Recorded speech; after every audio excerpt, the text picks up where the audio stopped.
Bonjour, mon nom est Olivia, j'ai 14 ans. Avez-vous déjà eu honte de vos parents? Vous ont-ils déjà fait honte à l'école? Ou vous ont-ils fait avoir l'air stupide devant vos amis? J'ai dû endurer beaucoup de ridicule et de moqueries. Visionnez la vidéo jusqu'à la fin et vous verrez comment parfois certains enfants peuvent être cruels. Je n'ai jamais connu mes vrais parents.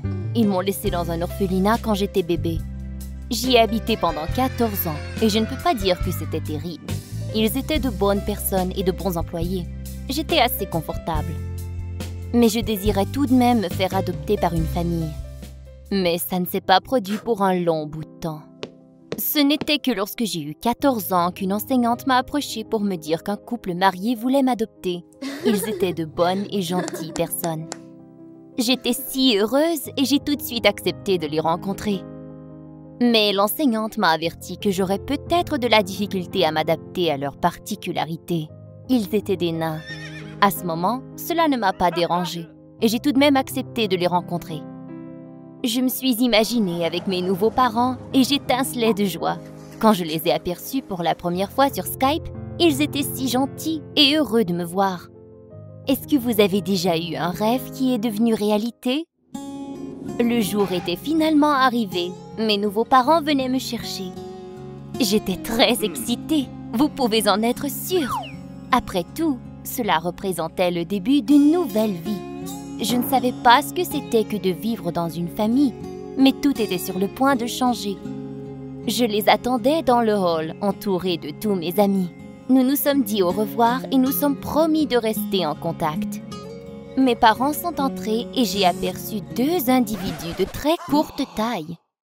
Oui, je savais que le nanisme était une maladie et bien évidemment, je les avais déjà vus sur Skype et j'étais convaincue être libre de préjugés, mais soudainement, je me suis sentie très bizarre. J'ai remarqué les coups d'œil que leur jetaient les autres enfants et je les entendais ricaner. Mes parents se sont approchés de moi et m'ont dit qu'ils étaient si heureux de me rencontrer. J'étais confuse et je ne savais pas vraiment quoi répondre. En sortant, je me suis retournée et j'ai remarqué qu'un des enfants ne pouvait pas cesser de rire, mais l'enseignante l'a vite fait se taire. Nous sommes arrivés à ma nouvelle maison. Mes parents m'ont tout montré et j'aimais bien l'endroit. C'était une maison très douillette et chaleureuse avec de beaux décors simples et une atmosphère plaisante. J'avais ma propre chambre et il y avait une grande cour qui entourait la maison et même un petit chien. Mes parents étaient aussi très amicables avec moi, mais je ne pouvais pas m'empêcher de me fixer sur leurs particularités. Je craignais qu'ils s'en aperçoivent. Tout cela me rendait vraiment triste et au dîner, j'avais peine à avaler un morceau. Mes parents ont essayé de commencer une conversation, mais je répondais une syllabe à la fois. Et bientôt, je me suis levée et je suis allée dans ma chambre. Je ne pouvais plus endurer la tension une minute de plus. Le jour suivant, après l'école, je suis allée à l'orphelinat voir les autres enfants, espérant obtenir un peu de support. Mais quand je suis arrivée, j'ai immédiatement entendu des rires et j'ai ressenti des regards mécontents qui me scrutaient. J'ai essayé de les ignorer et quand même leur parler. Cependant, ils ne voulaient pas me parler.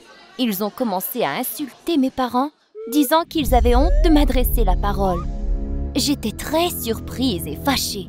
Cela étaient-ils les enfants avec qui j'avais été amie pendant toutes ces années? J'ai éclaté en sanglots remplis de rancœur en leur disant que je croyais que nous étions amis. Mais ils m'ont demandé de quitter. J'ai refusé et l'un d'eux s'est approché de moi et m'a poussé dans l'épaule. D'autres ont commencé à en faire de même et ils ont tous commencé à me tirailler en riant. Et puis je me suis sauvée. J'ai commencé à me maudire d'avoir accepté ses parents. Malgré le fait que je les avais bien aimés pendant notre première rencontre, je ne voulais vraiment pas retourner à la maison. Je suis allée directement dans ma chambre. Mes parents voulaient me parler, mais je leur ai demandé de me laisser tranquille. Je me suis étendue là à repenser aux événements de la journée. J'ai réalisé que la situation n'était pas l'idéal pour moi. Je n'étais pas prête à perdre des amis pour des étrangers, même s'ils étaient techniquement mes parents. J'ai décidé de retourner à l'orphelinat. Il n'y avait pas de grande chance que je puisse m'enfuir, alors j'ai commencé à faire en sorte que mes parents me retournent à l'orphelinat. J'ai commencé à sécher les cours et à l'école, je faisais en sorte de couler et d'être insolente envers l'enseignante. Et bientôt, mes parents ont commencé à recevoir des plaintes concernant mon comportement. Mais ils étaient très patients. Même quand je mettais le désordre dans la maison ou quand je brisais quelque chose comme par accident, mes parents se montraient très compréhensifs et me demandaient calmement de faire attention. J'essayais de mon mieux, mais rien ne fonctionnait. Ils ne se fâchaient jamais contre moi. Un jour, je les ai entendus parler que je devais simplement m'habituer à ma nouvelle maison. C'est à ce moment que j'ai réalisé que mon plan ne fonctionnerait pas. Ils étaient trop gentils avec moi. J'aurais dû en être rassurée, mais cela m'a profondément fâchée. De plus, les enfants de l'orphelinat allaient à l'école avec moi et avaient déjà commencé des rumeurs concernant ma famille. Et maintenant, même à l'école, je ne pouvais pas faire un pas sans qu'on se moque de moi. Vous êtes-vous déjà fait intimider? Alors vous savez comment on se sent. J'ai donc élaboré un nouveau plan, mais je suis très embarrassée par ma conduite. Je me rappelais avoir vu un feuilleton de télévision qui montrait des employés saisissant des enfants de familles défavorisées. J'ai décidé d'en faire autant. J'ai fait un appel anonyme à une ligne d'aide et je leur ai dit que j'avais aperçu des parents battre et humilier un enfant tout près d'un supermarché qui se trouvait près de chez moi. J'ai fait en sorte que ma voix sonne comme si j'étais sur le bord des larmes pour m'assurer qu'ils me croient. Ils m'ont demandé l'adresse et m'ont promis qu'ils seraient là le plus tôt possible. Je ne pensais pas que c'était la bonne décision à prendre, mais je voulais vraiment retourner à l'orphelinat et arrêter de me faire humilier. Des employés de la protection à l'enfance sont arrivés le jour suivant. Mes parents étaient très surpris de les apercevoir. Les employés leur ont dit qu'ils avaient reçu une plainte concernant de l'abus envers un enfant. Mes parents étaient abasourdis et ont juré que rien de la sorte ne s'était produit. Pour un long moment, les employés ont inspecté la maison et ont demandé à mes parents des questions concernant leur vie et prenaient des notes dans leur carnet. J'ai commencé à m'inquiéter qu'ils liraient entre les lignes. Que m'arriverait-il alors? Ils m'ont approché et m'ont amené dans une autre pièce et m'ont demandé si c'était moi qui les avais contactés. J'étais très inquiète. J'ai oublié tout ce que j'ai dit sur le coup et je disais une tonne de bêtises. Ils m'ont écouté attentivement en prenant des notes. Et puis, sans dire un mot, ils sont allés dans la pièce voisine où mes parents se tenaient. J'ai aperçu ma mère en pleurs. Je me sentais très mal à l'aise. Les employés ont informé mes parents qu'ils devaient maintenant mener une enquête détaillée et ouvrir un dossier. J'ai alors réalisé que j'étais en danger. Peut-être qu'ils m'enlèveraient de ma famille. Je ne m'attendais pas à cela. Je pensais simplement qu'on m'enlèverait de la famille, mais je ne voulais pas ruiner la vie de ma famille d'accueil. Les employés m'ont dit de faire mes valises, mais j'ai figé. D'une part, mon plan avait fonctionné, mais d'une autre part, cela en valait-il la peine? Remarquant mon hésitation, un des employés m'a dit que si j'avais quelque chose à dire, que j'étais mieux de parler maintenant. J'ai regardé mes parents et j'ai réalisé que je ne pouvais pas leur faire cela. J'ai éclaté en sanglots, honteuse, et j'ai tout avoué. Je les ai priés de ne pas me punir d'avoir porté une fausse accusation, et l'employé a ricané que d'autres inspections seraient nécessaires. Mes parents ont raccompagné l'invité non désiré à l'extérieur. Je les ai suivis. Ils m'ont regardé d'un air surpris et mécontent. Mon père m'a demandé de m'expliquer. En sanglotant, je leur ai tout dit concernant l'intimidation à l'école et à l'orphelinat en raison du nanisme de mes parents. Mon père m'a dit qu'il ne voulait pas être un fardeau et ruiner ma vie. Il ne voulait que m'accueillir dans leur famille. Je pouvais quitter quand je le désirais. Il ne me retenait pas. Mais il m'a dit qu'avant de faire mon choix, je devais décider ce qui était le plus important à mes yeux. La chance d'avoir une famille aimante ou des amis qui se moquaient de moi à la première chance qui se présentait. Évidemment, je savais bien ce qu'il voulait dire. Des amis qui me traitaient de la sorte n'étaient pas vraiment des amis. Mais une famille comme celle-ci, c'est ce dont j'avais toujours rêvé. Comment pouvez-vous vous priver de ce que vous voulez à cause que quelqu'un se moque de vous? J'étais si honteuse d'avoir causé tant de problèmes à mes parents. Je leur ai demandé de me pardonner et que j'espérais qu'ils n'auraient pas de rancune contre moi et que j'aimerais corriger la première impression qu'ils avaient eue de moi. Rapidement, je me suis fait une place dans cette belle famille et maintenant, je suis très heureuse d'avoir décidé de rester avec eux. Si vous aimez cette histoire, cliquez j'aime et abonnez-vous à notre chaîne. Trouvez-vous de vrais amis et restez loin de ceux qui se tournent contre vous à tout moment. Bonjour à tous, je suis Roxy, 13 ans. Qui appellerez-vous vos parents? Ceux qui vous ont donné naissance? Ceux qui vous ont élevé? Les gens avec qui vous vivez? Parfois, ce sont les mêmes personnes. Dans mon cas, oh, loin de là. Mon histoire familiale est beaucoup plus compliquée.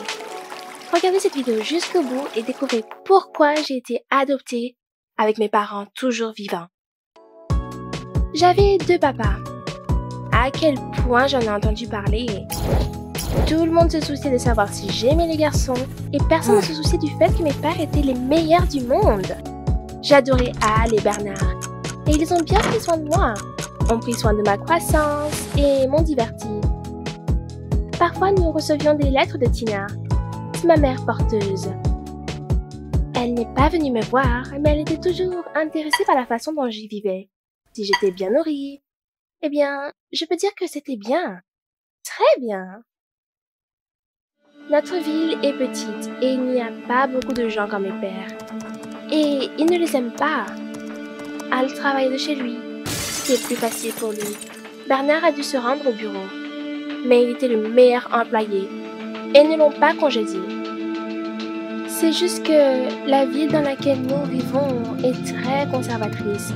Elle est située dans le Midwest et les familles traditionnelles sont honorées ici pour que le travail soit d'appel en appel et non créatif. Donc, personne n'était ami avec nous.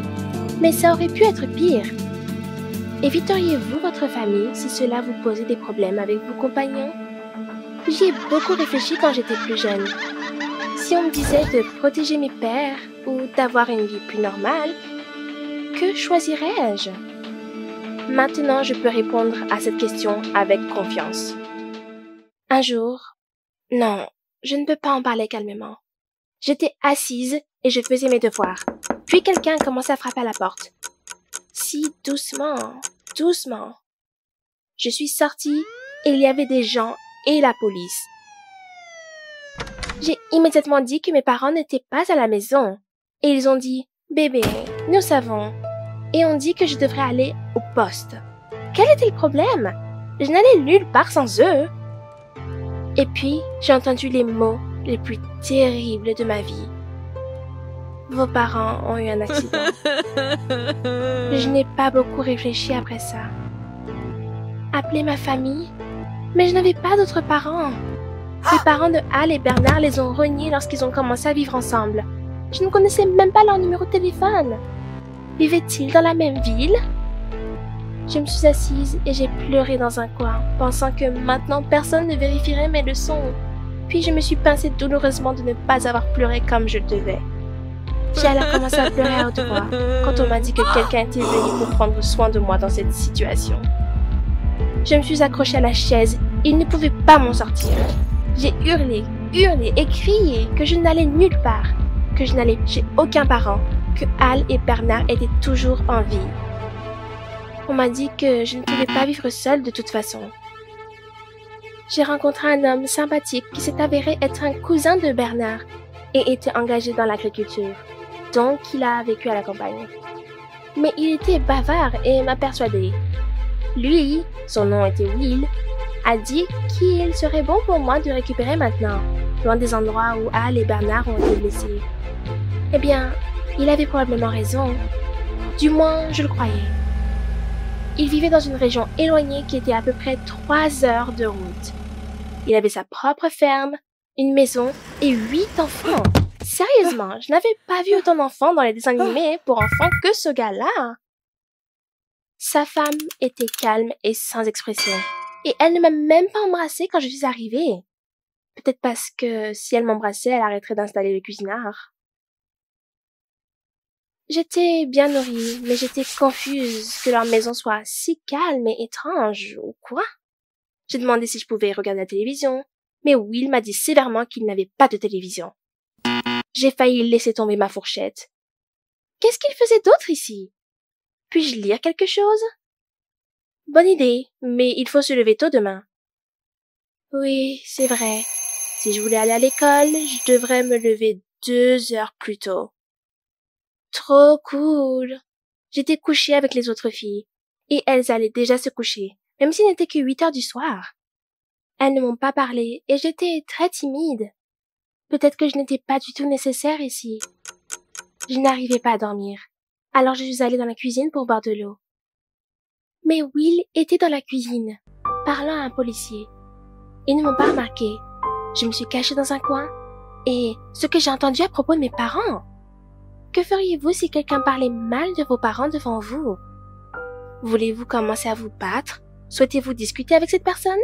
L'ignoreriez-vous? J'avais l'habitude d'ignorer les choses désagréables, mais maintenant c'était une situation complètement différente. Will a dit qu'il menait une vie dépravée. Oh oui, une vie dépravée. Un barbecue et une pizza pour les vacances. Ils ont dit qu'ils me transformeraient en garçon. Oui, mes cheveux étaient plus courts que ceux de ces filles grumeleuses. Il a dit qu'ils étaient toxicomanes et c'est pourquoi ils ont eu un accident. À ce stade, ma patience a brisé. J'ai crié que ce n'était pas vrai. Will a crié que je devais être au lit. L'officier a essayé de calmer la pauvre enfant, mais j'ai eu assez de temps pour l'écouter. Que l'accident était pour le mieux. Que je serais mieux sans mes pères. J'ai essayé de m'enfuir de cette maison plusieurs fois. J'ai ruiné mes vêtements, j'ai cassé leur équipement sur le terrain. Je me suis cachée dans les tables pour ne pas avoir à m'asseoir à la même table que ces dégénérés. Ils voulaient me faire pousser les cheveux, mais je les ai coupés. Puis, ils étaient dans le cou et une tirade pendant 1h30. Que j'étais tout aussi insupportable que mes parents. C'était tout simplement horrible. Mais très vite, une petite voiture minable est arrivée dans cette maison. Et en est sortie une minuscule femme avec un foulard modeste et une robe laide. Elle s'est excusée 1000 fois, a dit que son nom était Tina et qu'elle était ma mère.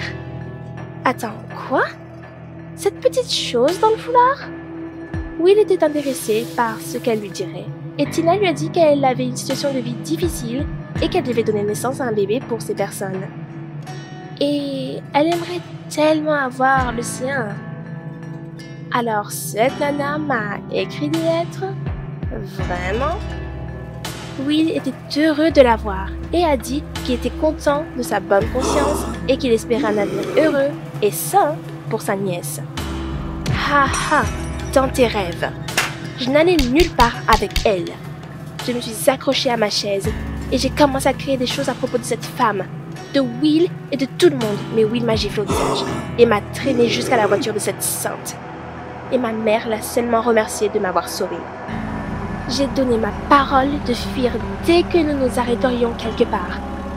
Mais dès que nous avons quitté la maison, Sainte Tina a juré méchamment à enlever le foulard et mon cerveau a juste grillé à ce moment-là. Elle était chauve et avec des tatouages. Quoi?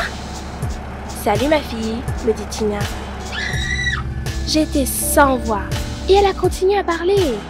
Il s'est avéré qu'elle était une militante anarchiste et elle a rencontré mes pères quand ils étaient tous jeunes et insouciants. Et elle était heureuse de les aider avec le bébé. Son style de vie n'était pas vraiment propice à la parentalité, mais elle était toujours intéressée par ma vie. Et quand elle ne pouvait plus joindre mes pères, elle est venue en ville pour régler les problèmes en personne. Et c'est comme ça que ça m'est arrivé. J'ai crié de joie et les serré fort dans mes bras. Tina m'a reconduit à la maison, m'a donné de la pizza et m'a dit de ne m'inquiéter de rien. Will ne me dérangerait plus. Al est sorti du coma quelques jours plus tard, et une semaine plus tard, j'étais autorisée à lui rendre visite. Bernard était également en voie de guérison, mais il ne se sentait pas encore bien, alors Al a suggéré que Tina et moi déménagions dans une plus grande ville. Mais ils auraient besoin d'aide. Al m'a tapoté et m'a dit qu'il nous rejoindrait de toute façon, mais il ne pouvait pas encore garder un œil sur moi. Et quand il pourrait marcher, ils emménageraient certainement avec nous, me ramèneraient et nous vivrions comme avant. Et ça ne me dérangeait pas. Al et Bernard me manquent encore beaucoup, mais je suis heureuse que ma mère soit une femme formidable et pas du tout disposée à m'éloigner de mes parents bien-aimés. J'aimerais grandir comme elle. Peut-être que oui, il avait raison. Et mes parents homosexuels m'ont vraiment foutu en l'air. Mais je n'échangerai jamais la liberté qu'ils m'ont donnée pour le faux esclavage qui régnait dans la maison de ma soi-disant famille d'accueil, où il n'y avait ni amour ni gentillesse. Parfois une famille composée de 2 papas et d'une mère chauve. Quel genre de famille avez-vous? Dites-le moi. Abonnez-vous à notre chaîne, mettez des j'aime et envoyez vos histoires de vie intéressantes. Hey, on vous attend vraiment. Salut, mon nom est Christy. Avez-vous déjà eu beaucoup d'argent entre vos mains?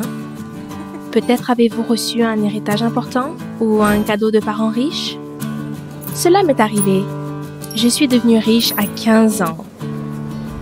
Regardez cette vidéo jusqu'à la fin et vous apprendrez quelles difficultés peuvent survenir avec la richesse et comment y faire face. Il se trouve que je n'ai jamais connu mes parents. Depuis que je suis bébé, j'ai grandi dans un orphelinat. J'ai eu de la chance. Nous avions des professeurs très gentils et de bons enfants. Nous formions tous une famille unie.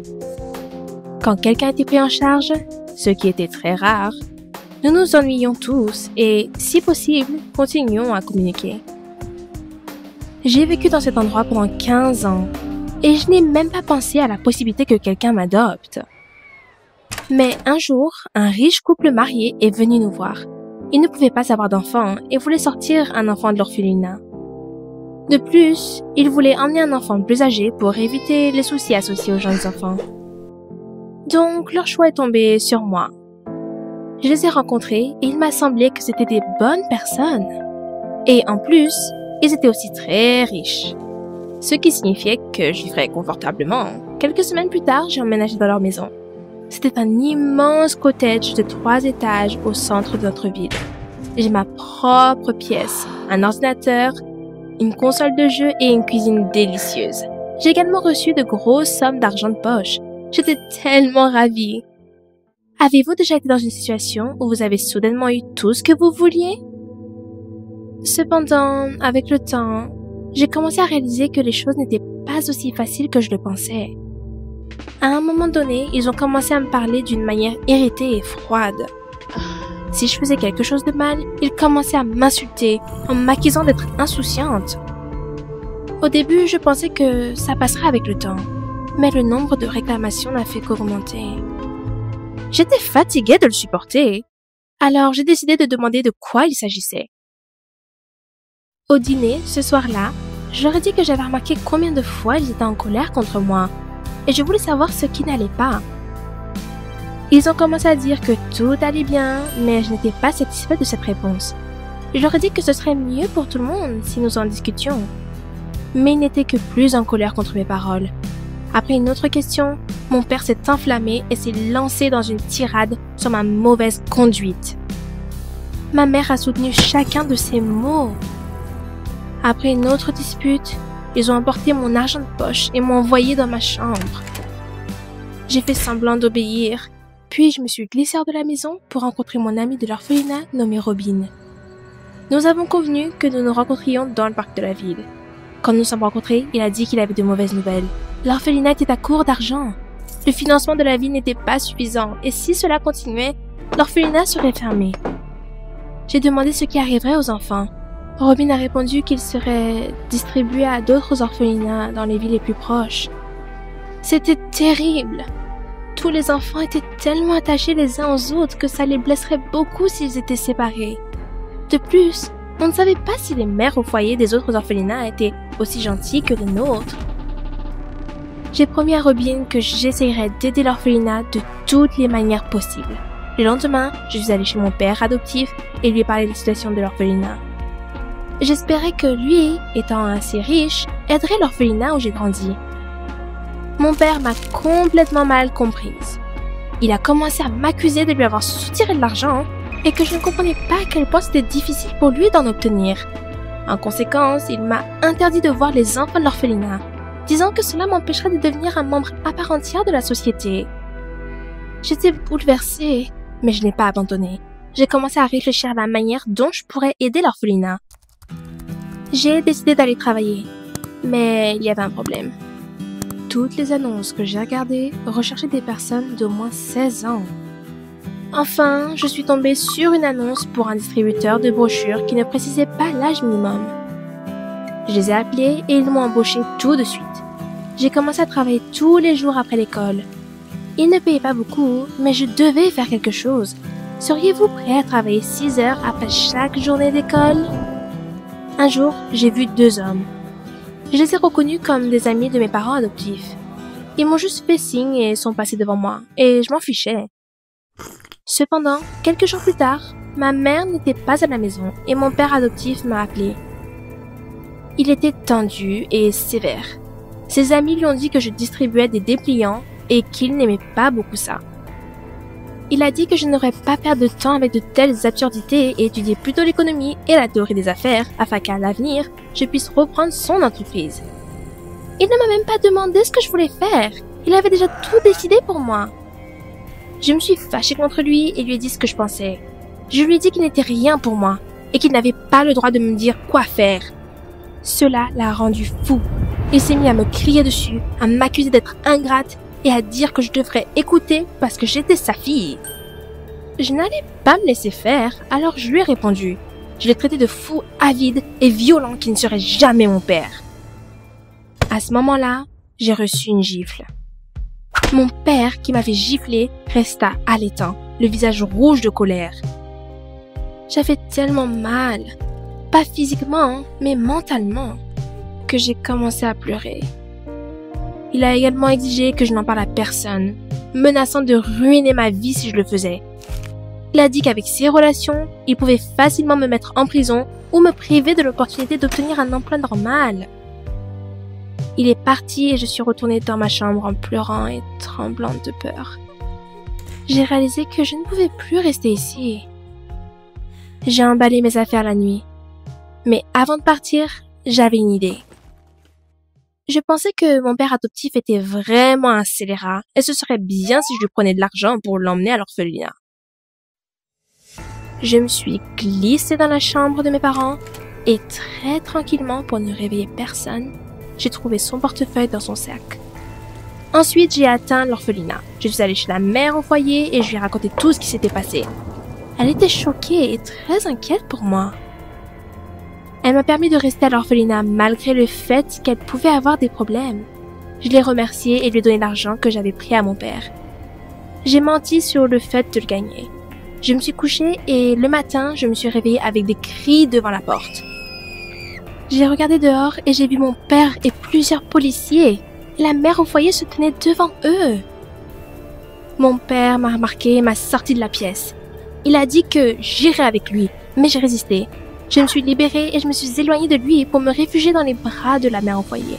Mon père a commencé à menacer d'accuser la mère au foyer d'enlèvement d'enfants et la police serait de son côté. J'étais terrifiée. Je ne savais pas si ma mère d'accueil savait ce qu'il faisait.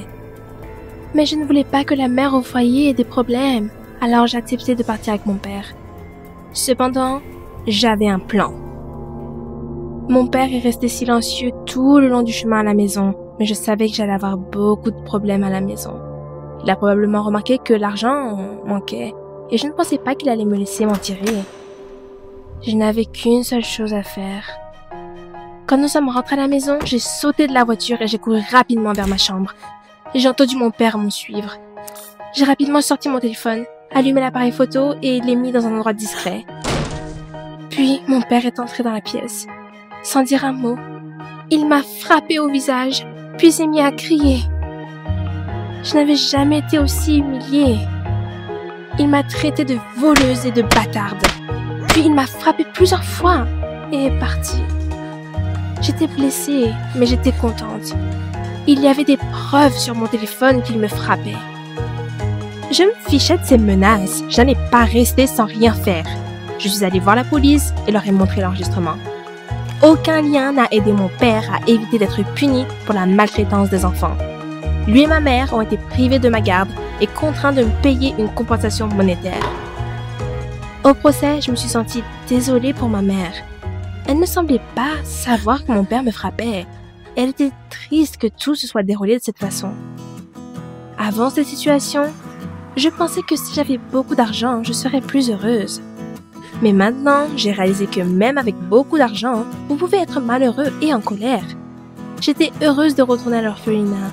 Et la compensation que mon père versait était suffisante pour arranger la situation avec son budget. Une fois à l'orphelinat, j'ai commencé à apprécier encore plus cet endroit et j'ai commencé à aider activement aux travaux ménagers et à prendre soin des bébés. Aussi, en tant que promoteuse, j'ai réalisé qu'il était temps de réfléchir à mon futur métier et j'ai décidé de me consacrer au travail social afin de donner de la joie à ceux qui se trouvaient dans une situation difficile, comme moi. Si vous aimez l'histoire, abonnez-vous à la chaîne et mettez un j'aime, puis cliquez sur l'icône en forme de cloche. De cette façon, vous pouvez être le premier à regarder de nouvelles histoires. Bonne chance à vous, que la richesse vous sourie, mais sans aucun problème.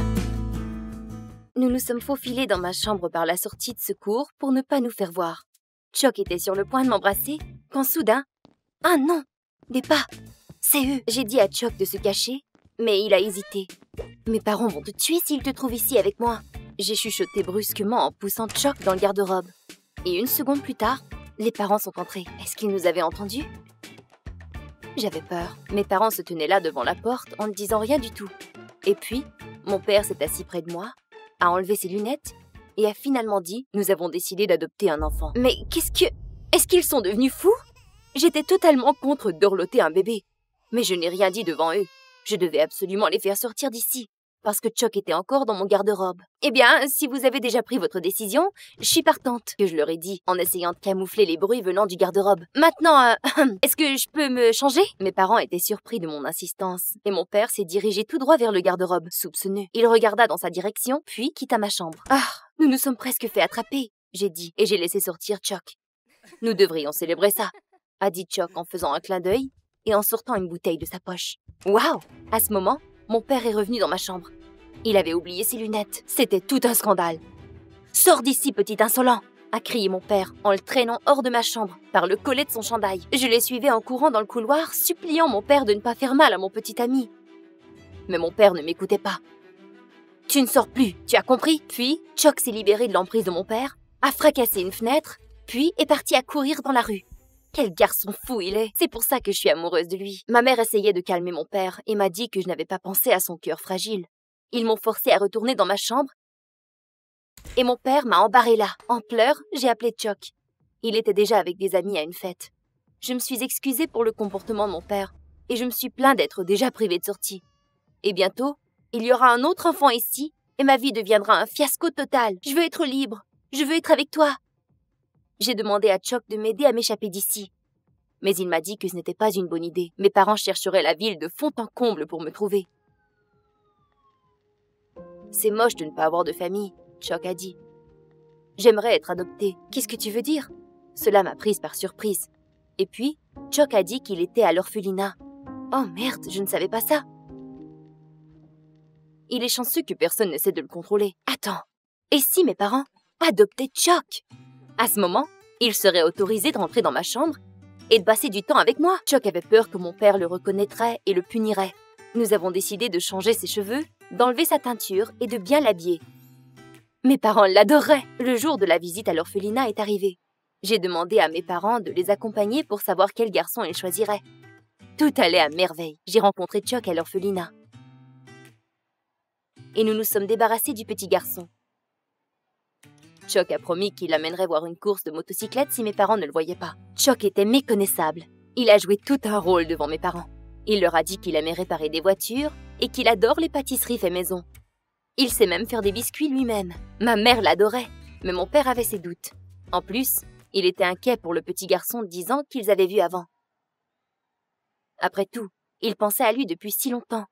Nous sommes sortis dans la cour arrière pour le trouver quand mon père s'est fait attaquer par un chien. Chuck a réagi instantanément, le chassant hors de notre chemin. Waouh! J'ai fait allusion à mon père qu'un garçon de 16 ans est un bien meilleur investissement et qu'il causera moins de problèmes et qu'il aidera beaucoup plus. Finalement, papa et maman ont accepté et une semaine plus tard, Chuck rentrait à la maison avec nous. En arrivant à la maison, Chuck rentra toutes ses affaires dans la chambre voisine à la mienne. Maintenant, nous serons ensemble tout le temps. Le premier jour, je l'attendais après les cours, mais il ne s'est pas pointé. Finalement, mes parents l'avaient apparemment déjà inscrit dans une équipe de sport parascolaire. Waouh! Et le soir suivant, il faisait ses devoirs. J'avais très hâte à la fin de semaine, mais Chuck a passé la fin de semaine à aider mes parents avec les tâches ménagères. Je n'en croyais pas mes yeux. Où était passé ce rebelle excitant avec qui j'étais tombée amoureuse? Il étudiait maintenant encore mieux que moi. Chuck inventait toutes sortes d'excuses disant qu'il s'intéressait à beaucoup de choses et qu'il était difficile pour lui de tout faire. Ensuite, j'ai demandé à mon père de réduire ses tâches, mais il m'a ignorée. Finalement, maman et papa ont passé des jours à parler à Chuck. Les parents semblaient avoir oublié qu'ils avaient aussi une fille. Ils se foutaient dorénavant de ce que je portais ou à quelle heure je rentrais le soir. Et Chuck continuait à se comporter comme un petit-fils obéissant. Alors, nous ne sortions plus jamais ensemble. J'espérais que les choses s'amélioreraient après le concert rock. Le concert était annoncé il y a un mois, et les jeunes n'avaient pas le droit d'entrer. Mais Chuck avait promis d'arranger quelque chose. Nous étions d'accord à nous rencontrer à l'entrée, mais finalement, j'ai gelé comme un glaçon pendant des heures. Il ne s'est jamais pointé. En arrivant à la maison, Chuck a dit que lui et mon père avaient beaucoup de travail dans le garage. Il semble qu'il s'est bien habitué au rôle de bon garçon et qu'il a oublié qu'il est ici d'abord et avant tout pour moi. Je dois lui faire comprendre comment rapidement mes parents pourraient se débarrasser de lui. Pendant qu'il était en classe, j'ai fait un gros dégât dans sa chambre et puis j'ai caché un paquet de cigarettes dans son veston, en attendant toute la soirée pour que mes parents le trouvent. Un jour plus tard, j'ai détruit le tournevis de papa dans le garage et j'ai laissé le chapeau de Chuck tout près. J'espérais qu'après tout cela, mes parents reviendraient à la réalité, oublieraient Chuck et penseraient davantage à moi. Mais finalement, même papa a réagi très calmement envers toutes ces choses, disant que le gars avait besoin d'un peu de temps à s'adapter. Mais Chuck était très fâché contre moi. « Tu essaies de me faire prendre ?» Il m'a demandé. « Que devrais-je faire maintenant ?» J'ai dit qu'il était mon copain et pas le fils parfait de mes parents. Mais Chuck a dit que j'avais une famille super et que je me comportais de façon égoïste. « Oh, vraiment? Alors je vais leur dire que tu es un escroc qui se sert d'eux !» Je me suis exclamée en courant vers la porte. Chuck est devenu tout pâle. Il a attrapé ma main en disant « Tu ne ferais pas ça, regarde-moi bien !» Je me suis dirigée vers le salon où étaient mes parents. J'ai tout avoué à mes parents immédiatement. Chuck fait semblant d'être un bon garçon et c'était lui le garçon dans le placard qu'ils avaient aperçu ce fameux jour. Mon père était enragé, instantanément. Il a crié que je les avais humiliés et puis papa a figé. Il balança son corps en murmurant quelque chose. Puis s'est effondré en tenant son cœur. Oh mon Dieu! À cause du choc, ma mère et moi ne savions pas quoi faire. Et seulement Chuck avait gardé toute sa tête. Il ordonna à maman d'appeler le 911. Il courut vers papa et commença le massage cardiaque. Et si cela ne l'aide pas? Je ne me le pardonnerai jamais. Quand le médecin est arrivé, mon père allait de pire en pire. Ma mère et moi l'avons accompagné à l'hôpital et l'avons attendu dans la salle d'attente toute la soirée. C'était de la torture. Finalement, le médecin est sorti et a dit que papa était dans un coma, mais que sans les premiers soins, il n'aurait même pas survécu. Tout ça, c'est grâce à Chuck. Nous n'avions pas l'autorisation de rester là pendant la nuit. Alors, nous sommes rentrés. Mais nous ne pouvions plus trouver Chuck et toutes ses affaires étaient parties. J'ai compris que Chuck s'était sauvé.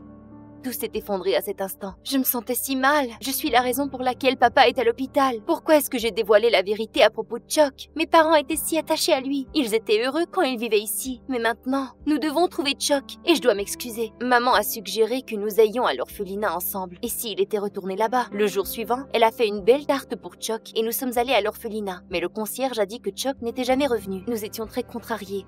Et nous nous apprêtions à quitter lorsque soudain, j'ai entendu des orphelins avoir une conversation. Toute la bande ira à la boîte de nuit ce soir. Chuck y sera sûrement. Nous sommes allés à la boîte de nuit, coincés dans la foule, balayant la pièce du regard. Le voilà! Chuck a essayé de s'enfuir, mais je l'ai arrêté et je me suis forcée à dire « C'était difficile pour moi d'accepter à quel point tu avais changé. Je ne sais pas ce qu'il y a entre nous en ce moment, mais ma famille a besoin de toi. » Chuck a hésité. Ma mère est arrivée et lui a donné un morceau de tarte. Tu dois avoir faim. Puis, Chuck avait l'air perdu. Il regarda vers le sol. Il ne savait pas quoi dire. Ses amis bizarres se tenaient tout près, nous dévisageaient sans comprendre ce qui se passait. Finalement, Chuck a levé les yeux et il sourit en disant « Vous faites la cuisine comme nulle part ailleurs chez vous. » Nous avons ri et nous nous sommes serrés. Il semblerait qu'il faisait vraiment partie de la famille. Nous avons quitté la boîte de nuit et puis nous avons reçu un appel de l'hôpital. Il disait que mon père avait repris conscience. Nous nous sommes dépêchés d'y aller. Dieu merci, papa va bien. Maman s'est lancée sur lui pour le serrer et seulement Chuck se tenait bizarrement dans le coin de la pièce. Puis, papa l'a remarqué et lui a dit de s'approcher. « Merci », dit-il doucement à Chuck et le serra très fort. Nous sommes tous retournés à la maison. Je pensais que mon père me détesterait pour mon arnaque. Mais nous nous entendions mieux que jamais. Je me suis excusée et j'ai arrêté de me disputer avec lui. Et papa a réalisé qu'il était trop sévère avec moi. Chuck s'entendait très bien avec papa et a même commencé à partager les mêmes intérêts. Les parents n'avaient plus à s'inquiéter que leur garçon adoptif était un délinquant. Ils trouvaient que Chuck était un gars super et ils étaient contents pour nous que nous sortions ensemble. La seule chose qu'il nous reste à décider est qui sommes-nous, frères et sœurs ou copains-copines? Salut, mon nom est Emily et j'ai 16 ans. Savez-vous ce que c'est que de vivre dans le mensonge? Est-ce que quelqu'un vous a caché la vérité pendant plusieurs années? Moi, j'ai expérimenté cela et c'était affreux.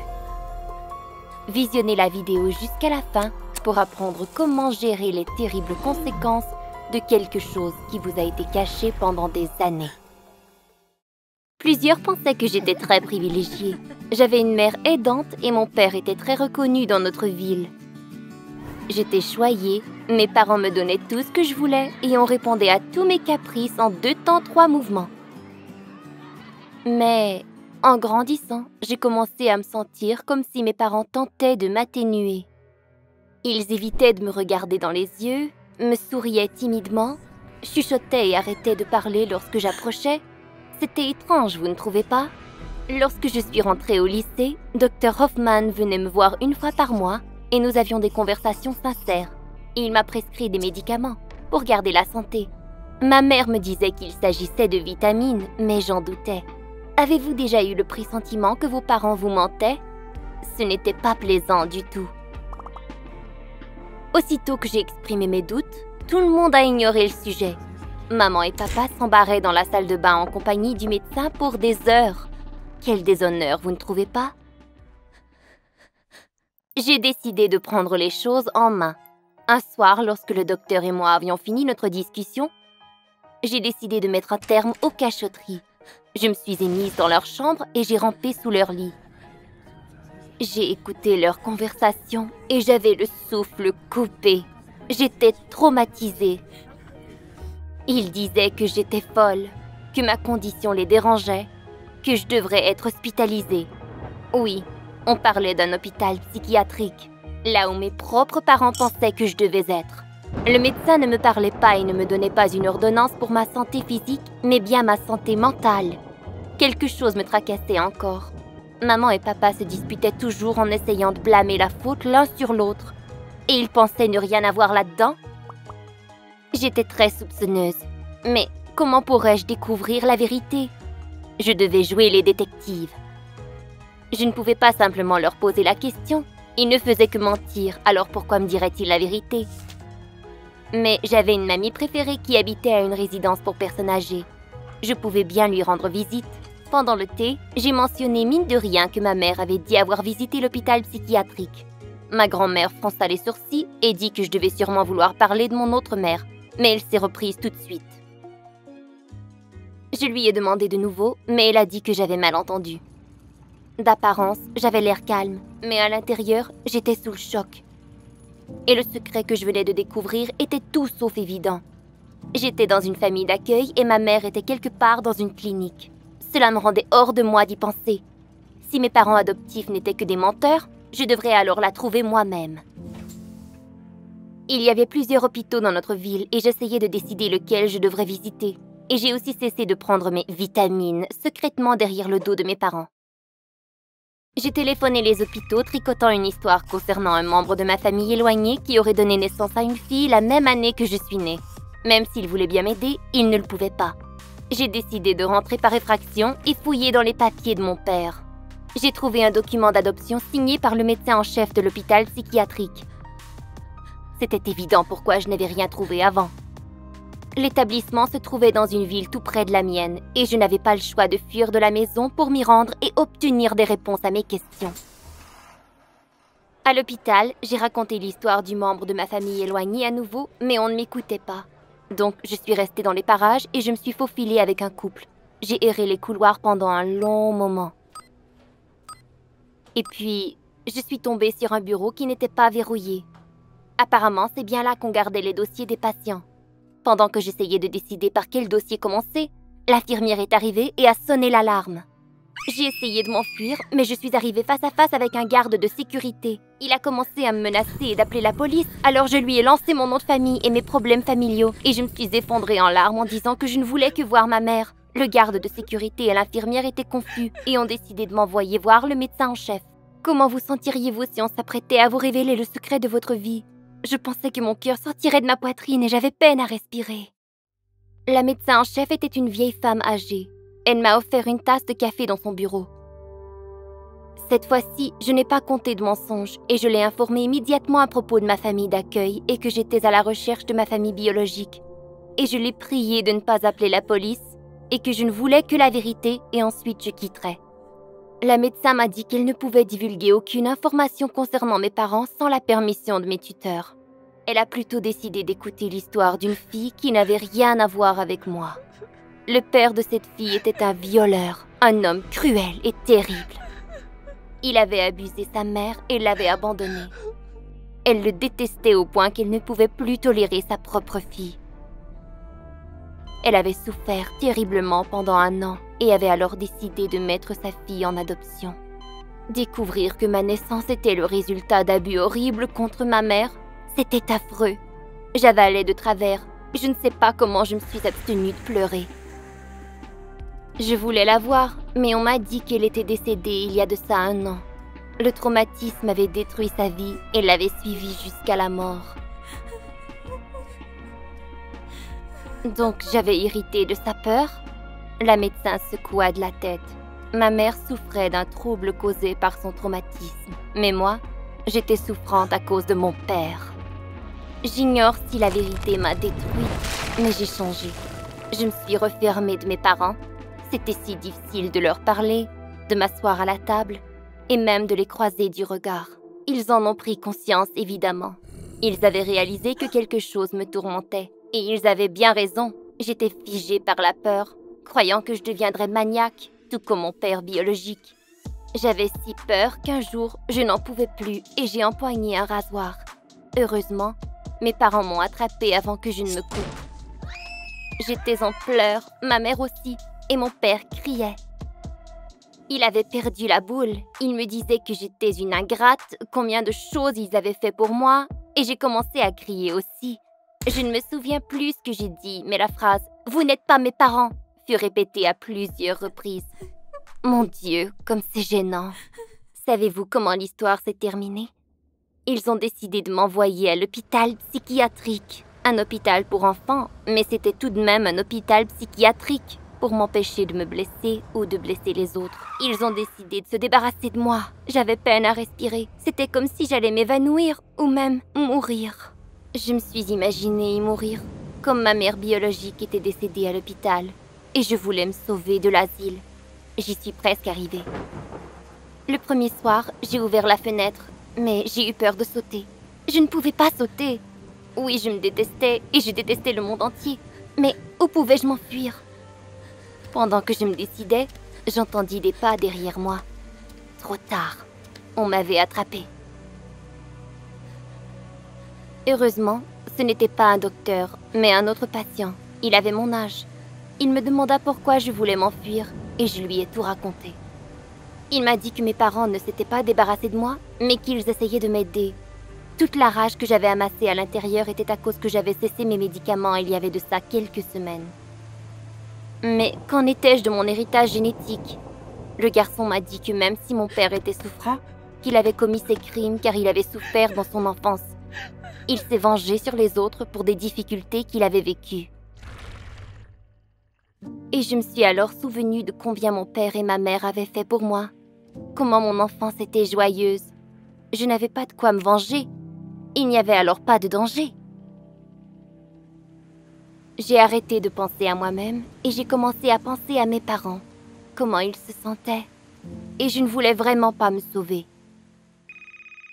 Ce soir-là, j'ai appelé ma mère et je lui ai tout dit. C'était un tel soulagement. Je ne peux pas vous dire à quel point je leur suis reconnaissante.